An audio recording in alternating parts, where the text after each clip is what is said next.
दोस्त क्या हाल है। क्लास 12 के मैथमेटिक्स को हम लोग कवर कर रहे थे। पहला चैप्टर है रिलेशन एंड फंक्शन। इसके 2 शॉर्ट वीडियो मैंने डाल दिए हैं।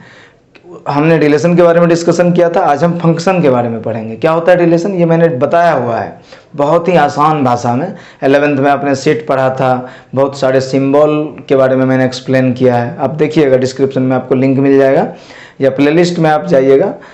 मेरा नाम है मुरारी कुमार और चैनल का नाम है मैं ही एकेडमी। आप सर्च किस पे करोगे, इसी पे करोगे तो मैं ही एकेडमी पे आप जाओगे तो आपको प्लेलिस्ट में मिलेगा मैथ्स फॉर क्लास 12। तो उस पर आप जाना, रिलेशन एंड फंक्शन, तो आपको दिखेगा। 2 वीडियो मैंने डाले हैं शॉर्ट छोटे छोटे, ताकि आपको ज़्यादा आपका टाइम भी कंज्यूम ना हो और क्लैरिटी हो। कंसेप्ट में क्लैरिटी होनी चाहिए तो क्वेश्चन, बहुत सारे क्वेश्चन आराम से बनेंगे। ठीक है, चलिए आज हम फंक्शन के बारे में बात करेंगे कि फंक्शन क्या होता है। ये चैप्टर फर्स्ट ही चल रहा है, ये चैप्टर फर्स्ट ही है ना, चैप्टर फर्स्ट ही है, रिलेशन एंड फंक्शन। तो रिलेशन के बारे में हम डिस्कस कर चुके थे, आज हम फंक्शन के बारे में पढ़ेंगे कि फंक्शन होता क्या है। देखिए, और रिलेशन और फंक्शन में क्या डिफरेंस है ये भी देख लेते हैं। फंक्शन क्या होते हैं, एक बार ओवरव्यू भी बता देता हूँ कि इस चैप्टर में हम लोग करने क्या वाले हैं। इस टॉपिक में सबसे पहले फंक्शन को थोड़ा डिफाइन कर लेंगे सेट के थ्रू, फिर उसके बाद हम लोग आइडेंटिटी फंक्शन पढ़ने की कोशिश करेंगे। फिर पढ़ेंगे मॉडुलस फंक्शन, फिर अपन पढ़ेंगे सिग्नम फंक्शन, सिग्नम क्या होते हैं, सिग्नम फंक्शन क्या होता है। फिर हम देखेंगे greatest integer function, fractional part function.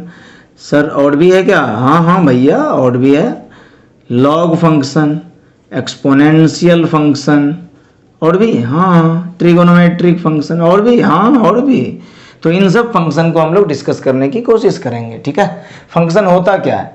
Relation के बारे में मैंने क्या बताया था आपको कि 2 सेट है, सेट मतलब आपको याद नहीं है क्या? देखिए, ये मैंने बताया था कि मान लीजिए ये कोई सेट x है, ये कोई y है, इसमें एलिमेंट है a b c d, इसमें है e f g h i j k, इस तरह से ये एलिमेंट है। Number of element in set x 4, number of element in set y 1 2 3 4 5 sir 5। आप ऐसे लिखते थे ना कि number of element of x 4 है, number of element of set y sir 5 है। तो ये आपस में कितने तरीके से अटैच होता था, इसको कितने तरीके से आपस में जुड़ता था, इसी को हम कार्टेशियन प्रोडक्ट कहते थे 11th में, x इंटू वाई। ये सब मैंने रिलेशन वाले वीडियो में बताया है। ये सब आप कैलकुलेट करते थे, फिर रिलेशन का कंडीशंस गिवन होता था, फिर हम ढूंढते थे कि इस कार्टेशियन प्रोडक्ट में कौन से रिलेशन वैलिड हैं, करते थे।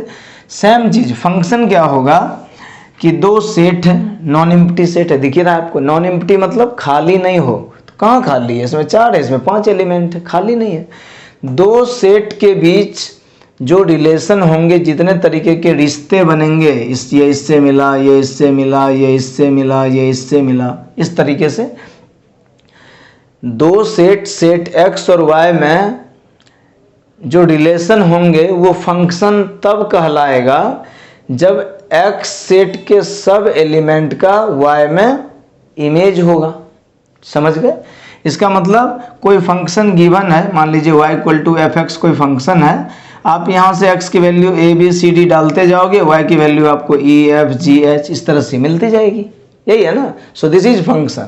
तो फंक्शन क्या होगा, फंक्शन आप किसको बोलोगे कि let x and y be 2 non empty sets, x और y 2 नॉन एम्प्टी सेट्स है। if there is relation between set x and set y such that इस तरह का रिलेशन हो कि x के सारे element, that each element of x मतलब set x, each element of set x has unique image in set y। क्या समझ आया? नहीं आया? समझाते नहीं आया तो x के हर एलिमेंट का जो इमेज होगा वो डिस्टिंक्ट होगा, अलग अलग होगा। मतलब हर x का कोई ना कोई इमेज y में, अलग अलग नहीं, मतलब मेरे कहने का मतलब है कि x की कुछ भी आप वैल्यू लोगे तो इसका एक इमेज y की तरफ होगा, तो इसको आप बोलोगे कि ये फंक्शन है। जैसे y इक्वल टू 2x, मैं इसका एक ग्राफ ड्रॉ करता हूँ, ये x एक्सिस है, ये y एक्सिस है। तो जब x की वैल्यू आपने 0 रखी तो y भी 0, यही पॉइंट मिल गया। जब आपने x की वैल्यू 1 रखी, x की वैल्यू जब आपने 1 रखी तो 1 इंटू 2 2, तो y की वैल्यू कितनी 2 हो गई। तो ये जो लाइन है ना, यही ग्राफ हो गया। ये ग्राफ किसका है sir? y equal to 2x का। तो क्या ये फंक्शन है? हाँ है। देखिए हर x की कुछ भी वैल्यू लीजिए, देखिए y की एक वैल्यू मिलेगी आपको, तो ये फंक्शन है। अच्छा, ग्राफिकली मान लीजिए कि ये जो मैंने 8 ग्राफ बताए हैं, अभी बताऊंगा मैं, बताया नहीं सॉरी। तो ये जो इतने सारे फंक्शन है, इसका जब हम ग्राफ ड्रॉ करेंगे तो क्या ग्राफ देख करके पता चल सकता है कि ये फंक्शन है कि नहीं है? ऐसे तो सारा फंक्शन है, लेकिन है कि नहीं है ये कैसे पता चलेगा? चलिए एक आध ग्राफ ही ड्रॉ कर देते हैं। मैंने इस तरह एक ग्राफ ड्रॉ कर दिया, ये y equal to f x है, ये x है, ये y है, y equal to f x का ये ग्राफ है। इन दोनों में से बताइए y equal to 2x, y equal to f x, दोनों में से कौन फंक्शन है कौन नहीं है? आप बोलोगे सर दोनों फंक्शन है। नहीं, एक टेस्ट है, ग्राफ देख करके ही कैलकुलेट कर सकते हैं। इसको बोलते हैं vertical line test, VLT, vertical line test. यहाँ पर आप वर्टिकल लाइन खींचो, इस लाइन ने ग्राफ को कितने पॉइंट पे काटा? 1। अगर वर्टिकल लाइन, वर्टिकल मतलब ये हॉरिजॉन्टल है, x एक्सिस हॉरिजॉन्टल है और y एक्सिस वर्टिकल, वर्टिकल मतलब खड़ा।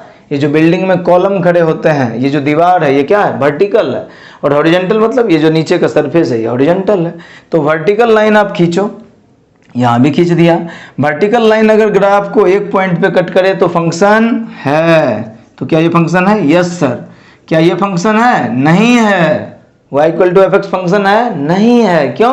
क्योंकि वर्टिकल लाइन ने 2 पॉइंट पे काटा है। देखिए इसका क्या मतलब कि जब आपने x की वैल्यू मान लीजिए 2 ली, तो x इक्वल टू 2 पे y का 2 वैल्यू है, मतलब x की वैल्यू 2 रखी तो यहाँ y 1 भी आया और y यहाँ 6 भी आया। तो क्या कह रहा है कि फंक्शन होने के लिए क्या होने चाहिए कि सेट x और y में इस तरह का रिलेशन हो, इस तरीके का अटैचमेंट हो कि एक x के लिए y का एक वैल्यू है। मतलब ये हुआ कि each element of x has unique value in y। तो लेकिन यहाँ तो एक x के लिए y का यूनिक वैल्यू कहाँ है? y की तो 2 वैल्यू हो गई, तो इसका मतलब ये फंक्शन नहीं है। समझ गए बात? तो इस तरीके से हम फंक्शन को डिफाइन करते हैं। ग्राफ से भी आप देख सकते हो। अपने को अलग अलग तरह का फंक्शन पढ़ना है। कौन कौन तरह का सर? देखो कौन कौन तरह के फंक्शन पढ़ने हैं अपने को पढ़ना है। पहला उसका नाम है, क्या नाम है सर? 3 तरीके का फंक्शन पढ़ना है। 1 1, या तो 1 1 और इधर मैं लिख देता हूं मैनी 1। 1 1 function, many 1 function. फिर क्या पढ़ना है? Onto function, into function. 1 1 बताते हैं क्या होता है। नाम ही है 1 1, इसका मतलब ये x सेट है, ये सेट y है, इसमें एलिमेंट है a b c d, इसमें है e f g h i। ठीक है।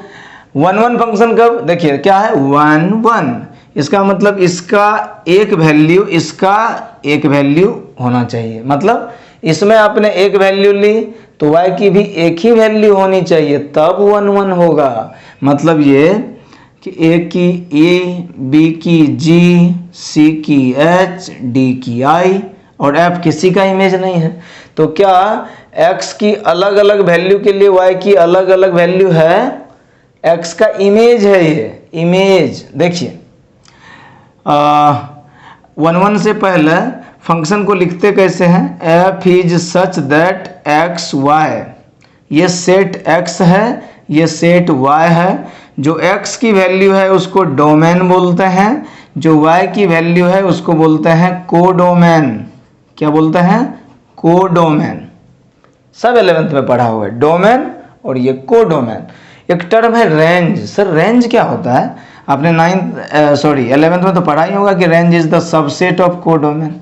रेंज जो है कोडोमेन का सबसेट होता है, यानी कि कोडोमेन के या तो बराबर या तो उससे छोटा। रेंज इसका कोडोमेन के अंदर ही है। जैसे यहाँ पे समझिए बात को, x की value A B C D हो गई, तो बताइए कि डोमेन क्या हो गया। डोमेन मतलब sir A B C D, ये बताया था मैंने कि सेट को करली ब्रैकेट में लिखते हैं।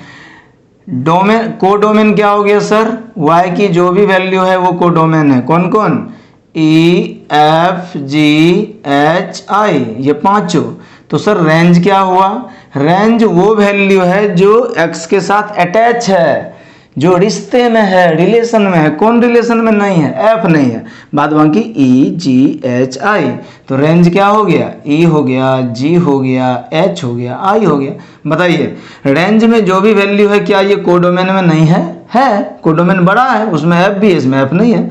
तो क्या आप बोल सकते हैं कि जो रेंज है वो सबसेट है कोडोमेन का, बिल्कुल सर बोल सकते हैं, क्योंकि कोडोमेन बड़ा है, रेंज उसी का पार्ट है। समझ गए। सो range is the subset of codomain. Value of x is domain, value of y is codomain, जो अटैचमेंट है वो y की वैल्यू रेंज। समझ गए। अब आ जाते हैं, ये लिख लीजिएगा, नोट कर लीजिएगा ये सब, ठीक है। जैसे जैसे मुझे चीज़ें याद आती रहेगी मैं बताता रहूँगा आपको, कि ताकि आप परेशान ना हो, आपसे सारे क्वेश्चन सॉल्व हों, ठीक है। चलिए देखिए 1 1 कब माना जाएगा, जब इसके एक वैल्यू के लिए x के मतलब 1 1 लिखूं क्या, स्टेटमेंट लिख दूं। चलिए, a function f such that x Y is 1 1 function if 1 1 कब माना जाएगा, if distinct elements of set x has distinct images in y। आप लिखना चाहो तो ऐसे लिख सकते हो कि डिस्टिंक्ट x मतलब डिस्टिंक्ट एलिमेंट्स ऑफ x मतलब x सेट में जो भी अलग अलग, डिस्टिंक्ट मतलब अलग अलग, जितने भी अलग अलग एलिमेंट है उनके लिए y में भी डिस्टिंक्ट वैल्यू, अलग अलग वैल्यू होनी चाहिए। तो ये होगा 1 1 एक 1 मतलब एक वैल्यू x की तो एक वैल्यू y की, और वो भी अलग अलग। तो क्या ये 1 1 फंक्शन है, हाँ सर है, ठीक है। तो ये 1 1 है। अच्छा 1 1 कब नहीं होगा, देखिए ये मान लीजिए सेट x है, ये सेट y है, और इस पर मैंने वैल्यू रख दी a b c d, इस पर रख दी e f g h i, same. अब देखिए a की वैल्यू e है सर, b की वैल्यू f है सर, c की वैल्यू भी f है सर, d की वैल्यू g है। अब देखिए मैनी 1, तो पहले जगह पर मैंने 1 1 को इधर 1 लिख दिया, तो मैनी 1 को इधर लिख दूं, मैनी इधर लिख दूं 1। मैनी मतलब एक से ज़्यादा, बहुत। तो देखिए x सेट में एक से ज़्यादा, यानी कि 2 ऐसा x है जिसका y का वैल्यू सेम है। जबकि 1 1 होने के लिए क्या था कि फंक्शन 1 1 तब होगा जब अलग x, डिस्टिंक्ट x के लिए डिस्टिंक्ट y, अलग x के लिए अलग y। यहाँ देखिए b के लिए f, तो c के लिए कुछ और वैल्यू होनी चाहिए, लेकिन वही f है। तो क्या ये 1 1 फंक्शन हुआ, नहीं सर, कहाँ हुआ। 1 1 मतलब 1 1, एक x एक y। यहाँ देखो 2x के लिए y की एक ही वैल्यू है, नहीं समझ आया। इसका मतलब ये हुआ कि f ऑफ b भी कितना आया f, और f ऑफ c भी कितना आया सर, ये भी f। यानी कि कोई फंक्शन गिवन है y equal to f x, तो आपने x की वैल्यू b रखी तब भी f आ गया वैल्यू, आपने c रखी तब भी f आ गया। तो मैनी 1, एक से मैनी मतलब मैनी x के लिए y का एक वैल्यू, इसका मतलब ये 1 1 नहीं है, क्या है, मैनी 1 है। तो ये हो गया मैनी 1 फंक्शन, ठीक है, समझ में आ रहा होगा आपको। अब बचा 1 ऑन टू और इनटू। ऑन टू क्या होता है, ऑन टू होता है, बता ही दें क्या, चलिए बता ही देते हैं, क्या ही छोड़ें अब जब बता रहे हैं तो। कल क्वेश्चन कर लेंगे, आज पहले थ्योरेटिकल पार्ट को ख़त्म कर देते हैं, ठीक है। देखिए इधर है ऑन टू फंक्शन, इधर है इनटू फंक्शन। इनटू क्या डिफरेंस दोनों में, देखिए ऑन टू फंक्शन तब माना जाएगा, ऑन टू फंक्शन तब माना जाएगा बालक, बालक ऑन टू तब माना जाएगा जब ऑन टू फंक्शन तब माना जाएगा जब y, सारा y किसी न किसी x का इमेज हो, मतलब y की वैल्यू खाली नहीं होनी चाहिए। अभी पीछे मैंने बताया था आपको कि ये x है, ये y है, x की वैल्यू a b c है, ये है d e f g h, इस तरह a d से जुड़ा, b f से जुड़ा, c s से जुड़ा, तो e और g तो किसी का इमेज नहीं है x में, खाली है। तो ऐसा अगर हुआ तो ऑन टू नहीं होगा। ऑन टू के लिए क्या होना चाहिए, सारा y किसी न किसी का इमेज हो। आप डेफिनेशन क्या लिखोगे, a function f such that x Y is onto function, ये onto, if onto तब होगा if y is the images of any element of x, या each y is the images of any element in set x। जितना y है e f g h i ये सब किसी न किसी का इमेज होना चाहिए, खाली नहीं होना चाहिए। इसका मतलब ये देखिए, मैं बताता हूं आपको। अब ये तो खाली हो गया, तो मान लीजिए c की वैल्यू ये भी है, तो y की जितनी वैल्यू है क्या सब x से अटैच है? हाँ सर है। तो इसका मतलब ये ऑन टू फंक्शन है। क्या ध्यान रखना आपको, अभी क्या बताया, 1 1 और मैनी 1 में आप क्या देखोगे कि x की वैल्यू y से अटैच है, पहले x देखोगे। ऑन टू और इन टू में पहले उल्टा देखोगे, y देखोगे कि सारा y जो है x से अटैच है कि नहीं, क्या एक भी y खाली है? नहीं है। तो इसका मतलब ये ऑन टू है। अच्छा ध्यान से देखिए, क्या लग रहा है, ये 1 1 है कि मैनी 1 है? सोचो, 1 1 क्या 1 1, क्या बताया 1 1 में क्या लिख दो, यहाँ भी 1 यहाँ भी 1।